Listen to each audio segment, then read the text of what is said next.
कर्नाटक राज्य ग्राम पंचायत कर्मचारी संघ की ओर से जिला प्रशासन भवन के सामने प्रदर्शन किया गया। इस दौरान बड़ी संख्या में ग्राम पंचायत कर्मचारी अपनी विभिन्न मांगों को लेकर जुटे और सरकार से जल्द समाधान की मांग की। कर्मचारियों ने मांग की है कि ग्राम पंचायतों में कार्यरत कर्मचारियों को सेवानिवृत्त के बाद या फिर मृत्यु की स्थिति में प्रत्येक महीने कम से कम 6,000 रुपए की पेंशन दी जाए। उनका कहना है कि वर्षों से सेवा देने के बावजूद उन्हें कोई सामाजिक सुरक्षा नहीं मिल रही है, जिससे उनका भविष्य असुरक्षित बना हुआ है। साथ ही उन्होंने यह मांग की है कि कर्मचारियों के लिए न्यूनतम वेतन 31,000 रुपए प्रतिमाह तय किया जाए, जिससे वे अपनी पारिवारिक आवश्यकताओं को पूरा कर सके। जब यह वेतनमान लागू नहीं होता तब तक सरकार को अंतरिम राहत के रूप में हर महीने 3,000 रुपए अतिरिक्त वेतन देना चाहिए।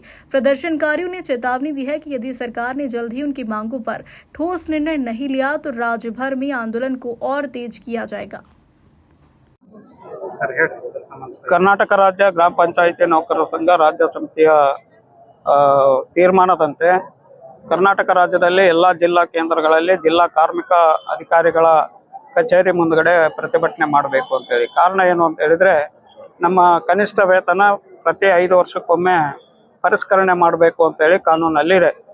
ಆದರೆ ಕಾನೂನು ಪ್ರಕಾರ 7 ವರ್ಷ ಮೇಲಾದರೂ ಕೂಡ ಇನ್ನೂ ಪರಿಷ್ಕರಣೆ ಆಗಿಲ್ಲ. ನಾವು ಇನ್ನೂ ಹಳೆ ವೇತನದಲ್ಲೇ ಕೆಲಸ ಮಾಡ್ತಾ ಇದ್ವಿ. ಸುಪ್ರೀಂ ಕೋರ್ಟ್ ಜಡ್ಜ್ಮೆಂಟ್ ಕೂಡ ಆಗಿದೆ, ಕನಿಷ್ಠ ವೇತನ ಅವ್ರದ್ದು ರಿವೈಸ್ ಮಾಡಬೇಕು ಅಂತ ಹೇಳಿ. ಸುಪ್ರೀಂ ಕೋರ್ಟ್ ಆರ್ಡರ್ನು ಕೂಡ ಲೆಕ್ಕಕ್ಕೆ ಇಟ್ಕೊಳ್ತಾ ಇಲ್ಲ ಕಾರ್ಮಿಕ ಇಲಾಖೆ. ಹಾಗಾಗಿ ಅದನ್ನ ತಕ್ಷಣಕ್ಕೆ ಪರಿಹಾರ ಮಾಡಬೇಕು ಅಂತ ಹೇಳಿ ಇವತ್ತು ಒಂದು ಹೋರಾಟ ಮಾಡ್ತಾ ಇದ್ವಿ. ಆಮೇಲೆ ಪಂಚಾಯತಿಯಲ್ಲಿ ನಿವೃತ್ತಿ ಆದವರಿಗೆ ಗ್ರಾಚ್ಯುಯಿಟಿ ಕೊಡಿಸ್ಬೇಕು ಅನ್ನೋದು ಕಾರ್ಮಿಕ ಇಲಾಖೆಗೆ ಅಧಿಕಾರ ಇದೆ. ಯಾವುದೇ ಪಂಚಾಯತಿಗೆ ಅವರು ವಿಸಿಟ್ ಮಾಡ್ತಾ ಇಲ್ಲ.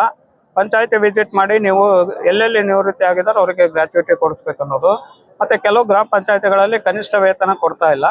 ಅವ್ರಿಗೆ ಕನಿಷ್ಠ ವೇತನ ಕೊಡದೇ ಇರೋ PDOಗಳ ಮೇಲೆ ಕೇಸ್ ಮಾಡ್ಲಿಕ್ಕೆ ಅಧಿಕಾರ ಇದೆ. ಬಟ್ ಬಾಗಲಕೋಟೆ ಡಿಸ್ಟಿಕ್ ಅಲ್ಲಿ ಒಂದೇ ಒಂದು ಪಂಚಾಯತಿ ಮೇಲೆ ಇವತ್ತಿನವರೆಗೂ ಕಾರ್ಮಿಕ ಅಧಿಕಾರಿಗಳು ಕೇಸ್ ದಾಖಲಿಸಿಲ್ಲ. ಸೊ ಹಂಗಾಗಿ ಈ 3 ಬೇಡಿಕೆಗಳು ಕಾರ್ಮಿಕ ಇಲಾಖೆಗೆ ಸಂಬಂಧಪಟ್ಟಂತವನ್ನು ಇಟ್ಕೊಂಡು ನಾವು ಇವತ್ತು ಒಂದು ಹೋರಾಟವನ್ನು ಮಾಡ್ತಾ ಇದ್ವಿ. ಎರಡನೇದು ಜಿಲ್ಲಾ ಪಂಚಾಯತಿಗೆ ಕೆಲವು ಬೇಡಿಕೆಗಳದಾವು. ಸೊ ಒಂದು 2ನೇ ಬಿಲ್ ಕಲೆಕ್ಟರ್ಗೆ ಅನುಮೋದನೆ ಕೊಟ್ಟಿಲ್ಲ, ಅದು ಕೊಡ್ಬೇಕು ಅನ್ನೋದು.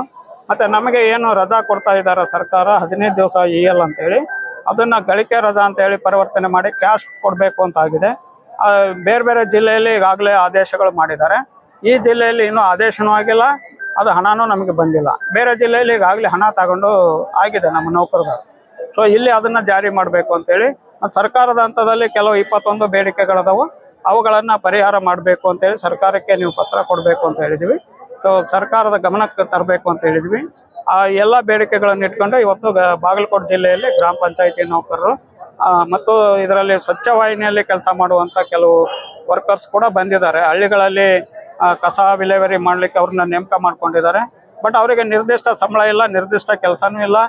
ಈ ಅತಂತ್ರ ಸ್ಥಿತಿಯಲ್ಲಿ ಅವರು ಬದುಕು ನಡೀತಾ ಇದೆ. ಅದನ್ನ ಸರಿಪಡಿಸ್ಬೇಕು ಅಂತಕ್ಕಂಥ ಬೇಡಿಕೆನ ಇಟ್ಕೊಂಡು ಇವತ್ತು ಹೋರಾಟವನ್ನು ಮಾಡ್ತಾ ಇದ್ವಿ. ನನ್ನ ಹೆಸರು MB ನಾಡಗೌಡ ಅಂತ ಹೇಳಿ, ಕರ್ನಾಟಕ ರಾಜ್ಯ ಗ್ರಾಮ ಪಂಚಾಯತಿ ನೌಕರರ ಸಂಘದ ರಾಜ್ಯಾಧ್ಯಕ್ಷ.